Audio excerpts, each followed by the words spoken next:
আসসালামু আলাইকুম প্রিয় ফুটবল ফ্যান্স। লিওনেল মেসিকে কেন্দ্র করে সারা বিশ্বের ফুটবল ভক্তরা কিন্তু একের পর এক প্রশ্ন করছেন। মেজর একটা প্রশ্ন হচ্ছে লা লিগার স্যালারি নীতি কিংবা স্যালারি ক্যাপ নীতিটা আসলে কি, যে নীতির কারণে বার্সেলোনা শেষ পর্যন্ত তাদের স্কোয়াডে লিওনেল মেসির মতো বিশ্বসেরা ফুটবলারকে রেজিস্টার করতে পারলো না। আজকের এই ভিডিওতে আলাদা করে স্যালারি ক্যাপ অর্থাৎ স্যালারি লিমিট এই নীতি সম্পর্কে বলবো। আশা করি সবকিছু ক্লিয়ার হয়ে যাবে।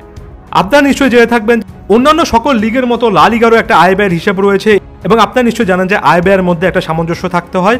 আপনি যে পরিমাণ আয় করবেন সে পরিমাণ খরচ করতে পারবেন, সেটার মধ্যে কিন্তু একটা অ্যাডজাস্টমেন্ট সবসময় থাকতে হয়। অন অ্যাভারেজ স্পেন্ডিংয়ের সময় লা লিগা তাদের ওভারঅল ব্যয় অর্থাৎ ক্লাবগুলো যে পরিমাণ ব্যয় করছে সেই লিমিটটা 2.33 বিলিয়ন কিংবা 233 কোটি ইউরো থেকে কমিয়ে 2.24 অর্থাৎ 224 কোটি ইউরোতে নামিয়ে এনেছিল।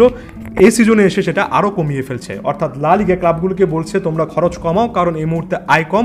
যদি খরচ না কমাও তাহলে তোমরা লসে থাকবে। তোমরা লসে থাকলে লা লিগা কিন্তু ওভারঅল লসে থাকবে। একেবারে স্পষ্ট ভাষায় বলি, স্যালারি ক্যাপের এই নীতিটা অর্থাৎ স্যালারির উপর লিমিট বসানোর এই নীতিটা আগেও ছিল। শুধুমাত্র লা লিগার ক্ষেত্রে নয়, প্রতিটা লিগে এই ফাইন্যান্সিয়াল ফেয়ার প্লে অর্থাৎ এফএফপির আন্ডারে এই ধরনের রুলস থাকে। তবে যে বিষয়টা অনেকে অ্যাড্রেস করছেন না সেটা হচ্ছে এই ধরনের রুলস থাকলেও এবার কিন্তু এটা লা লিগা কর্তৃপক্ষ খুবই কঠোরভাবে অ্যাডজাস্ট করেছে। অর্থাৎ এই স্যালারি ক্যাপ কিংবা স্যালারি লিমিট বসানোর স্বাধীনতা কিন্তু লা লিগা অ্যাসোসিয়েশনের ছিল। তারা কিন্তু অনেক কিছু কনসিডার করতে পারতো যেটা তারা কনসিডার করেনি। করোনা ভাইরাস সিচুয়েশনের মধ্যেও তারা একেবারে স্ট্রিক্ট থেকেছে, স্ট্রিক্ট একটা মেজারমেন্ট নিয়েছে। অনেক জায়গায় ব্যাখ্যা করতে দেখেছি যে লা লিগা কর্তৃপক্ষের যে স্যালারি লিমিট বসায় সেটা শুধুমাত্র লা লিগা কর্তৃপক্ষ নয়, ইউরোপের যে কোনো ক্লাব অ্যাসোসিয়েশন কিংবা লিগ অ্যাসোসিয়েশন এই ধরনের স্যালারি ক্যাপ বসায়। সেটা কি বার্সেলোনা জানতো না? এটা তো অবশ্যই বার্সেলোনা প্রেসিডেন্ট লাপোর্তার দোষ ছিল। তবে বার্সেলোনাকে এককভাবে দোষারোপ করা যাবে না শুধুমাত্র এই জন্য যে স্যালারি ক্যাপের নিয়মমালা সবসময় থাকলেও সেটা কিভাবে অ্যাডজাস্ট করা হবে, কিভাবে বসানো হবে, ওভারঅল সিচুয়েশন কিভাবে বিচার করা হবে সেটা কিন্তু লা লিগার হাতে ছিল। অর্থাৎ লা লিগা কিন্তু ইচ্ছা করলেই কয়েকটা সিদ্ধান্ত নিতে পারতো যেটা বার্সা সহ অনেকগুলো ক্লাবের ফেভার আসতো। সেটা এখন ব্যাখ্যা করবো। মুহূর্তে স্ক্রিনে যে অঙ্কগুলো দেখছেন 2019-20 সালে বার্সেলোনার স্যালারি লিমিট ছিল, অর্থাৎ স্যালারির পেছনে বার্সেলোনা যে পরিমাণ খরচ করবে সেই লিমিটটা ছিল 671 মিলিয়ন ইউরোর মতো। বিশাল পরিমাণ একটা লিমিট ছিল। বার্সার প্লেয়ারদেরকে বেতনও দেয় বিশাল পরিমাণ। সেই বিশাল পরিমাণ বেতন নিয়ে সমস্যা হয়েছে। তারপরও 2019-20 মৌসুমে 671 মিলিয়ন ইউরো বার্সেলোনা প্লেয়ারদেরকে বিশাল পরিমাণ বেতন দিলেও খুব একটা বেশি সমস্যা হয়নি। 2020-21 মৌসুমে এসে করোনা ভাইরাস প্যান্ডেমিকের কারণে যখন ক্লাবের আয় নেই তখন সেটাকে কমিয়ে 347 মিলিয়ন ইউরোতে নিয়ে আসা হয়েছিল এবং নতুন সিজনকে সামনে রেখে বলা হচ্ছে যে সেটাকে আরও কমিয়ে 200 মিলিয়ন ইউরোতে আনা হবে। অর্থাৎ বার্সেলোনা যখন 2 বছর আগেও প্লেয়ারদের বেতনের পেছনে 671 মিলিয়ন ইউরো ব্যয় করতে পারত, এবার সেটাকে কমিয়ে প্রথমে 347 মিলিয়ন ইউরো এবং এরপরে একেবারে 200 মিলিয়ন ইউরোতে কমিয়ে আনা হয়েছে। বলা হয়েছে বার্সেলোনা তোমাদের ক্লাব হিসেবে আয় নেই, যেহেতু তোমাদের আয় নেই তোমরা এর চেয়ে বেশি বেতন দিতে পারবে না, ইচ্ছা করলে পারবে না। এবার এই মুহূর্তে স্ক্রিনে যে ছবিটা দেখছেন ডিআরই এএস এর একটা রিপোর্ট, যে রিপোর্টে এএস বলেছে যে 2020 সালের পর্যন্ত বার্সেলোনার প্লেয়ারদের পিছনে প্রায় বছরে 391 মিলিয়ন ইউরো খরচ করে, যেটা বার্সেলোনার মূল ব্যয়ের 83%। অর্থাৎ বার্সেলোনা যে পরিমাণ অর্থ ব্যয় করে তার কিন্তু 100 টাকার মধ্যে 83 টাকায় প্লেয়ারদের স্যালারির পেছনে ব্যয় হয় এবং টোটাল অঙ্কটা 391 মিলিয়ন ইউরো। এটা কিন্তু 1 বছর আগের রিপোর্ট। অর্থাৎ 1 বছর আগেও আপনি যখন প্লেয়ারদেরকে 391 মিলিয়ন ইউরো বেতন দিচ্ছেন, পরের বছর এসে লা লিগা কর্তৃপক্ষ আপনাকে বাধ্য করছে সেটাকে কমিয়ে 200 মিলিয়ন ইউরোতে নিয়ে আসা।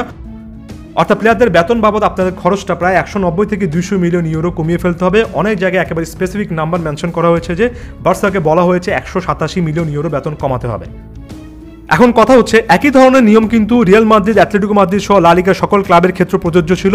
যে জায়গা থেকে রিয়াল মাদ্রিদ, অ্যাটলেটিকো মাদ্রিদ বের হয়ে আসতে পেরেছে সেটা হচ্ছে তারা কিন্তু তাদের স্কোয়াডে প্লেয়ারদেরকে এত বিশাল পরিমাণ বেতন দেয় না। বেতন দিলেও সেখানে কিন্তু তারা প্লেয়ারদেরকে ডিরেক্টলি বাধ্য করতে পারে, কন্ট্রাক্ট থেকে তারা বাদ দিতে পারে, কিংবা কন্ট্রাক্টে এমনভাবে শেপ করা আছে যে প্লেয়ারের বেতন কম দিতে বাধ্য হবেন, বা ওভারঅল যে পরিমাণ ব্যয় হয় সেই ব্যয়ের তুলনায় স্যালারির পোর্শনটা অনেকটুকু বড় নয়।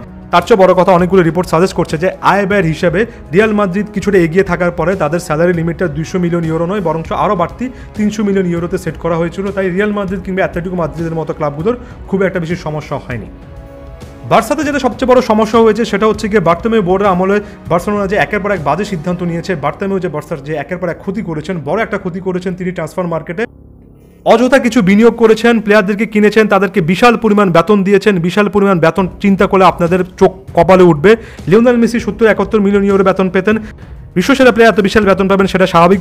আন্তোয়ান গ্রিজমানকে বছরে 45 মিলিয়ন ইউরো পরিমাণ বেতন দেওয়ার চুক্তি করা হয়েছিল। আরও অবাক হবেন যখন জানবেন দেমবেলে, উমতিতি যারা সারা বছর খেলার মধ্যে থাকেনি না তাদেরকে বছরে 12 মিলিয়ন ইউরো পরিমাণ বেতন দেওয়া হতো। উমতিতি 12 মিলিয়ন ইউরো পরিমাণ বেতন পেতেন যেখানে বিশ্বসেরা ডিফেন্ডাররাও এ পরিমাণ বেতন পান না, আর উমতিতি তো গত 3 বছরে খেলার মধ্যেই নেই। বার্তেমেও রেখে থাকা এই সিস্টেমটাতে লাপোর্তা চেঞ্জ করতে চেয়েছিলেন, অনেক কথা বলেছেন, অনেক ব্লাফ দিয়েছেন, কিন্তু কাজের কাজ কিছুই করতে পারেননি। লাপোর্তা প্রসঙ্গে একটু পরে আসি। হাভিয়ের তেবাসের ব্যাপারে অনেকেই কিন্তু তাকে বাঁচানোর চেষ্টা করছেন, বাঁচানোর কোনো সুযোগ নেই, কারণ শেষ পর্যন্ত স্যালারি লিমিটের এই অ্যাডজাস্টমেন্টটাতে কিন্তু হাভিয়ের তেবাস অনেক বেশি লেনিয়েন্ট হতে পারতেন, অনেক বেশি ছাড় দিতে পারতেন। কেন ছাড় দিতে পারতেন সেটাও বলছি। বার্সেলোনা আয় করতে পারছে না, এজন্য তাদের ব্যয়ের লিমিট কমিয়ে ফেলতে হবে, কিন্তু আয় কেন করতে পারছে না? মূল কারণ হচ্ছে গিয়ে মাঠের মধ্যে দর্শক নেই। করোনা ভাইরাস প্যান্ডেমিকের কারণে শুধুমাত্র বার্সেলোনা নয়, বিশ্বের সার্বিক অর্থনীতি ক্ষতিগ্রস্ত হয়েছে। তাই বার্সেলোনা কম ইনকাম করবে এটাকে অস্বাভাবিক বলে মনে করার কোনো কারণ নেই। সারা বিশ্বের অন্যান্য সকল প্রতিষ্ঠানের মতো হাভিয়ের তেবাসও চিন্তা করতে পারতেন করোনা ভাইরাস সিচুয়েশনে কিছুটা হলেও ছাড় দিবেন। তিনি বিন্দুমাত্র কোনো ছাড় দেননি। তিনি বার্সেলোনাকে বলেছেন তোমাদের ইনকাম নেই, তাই তোমাদের খরচ কমাতে হবে।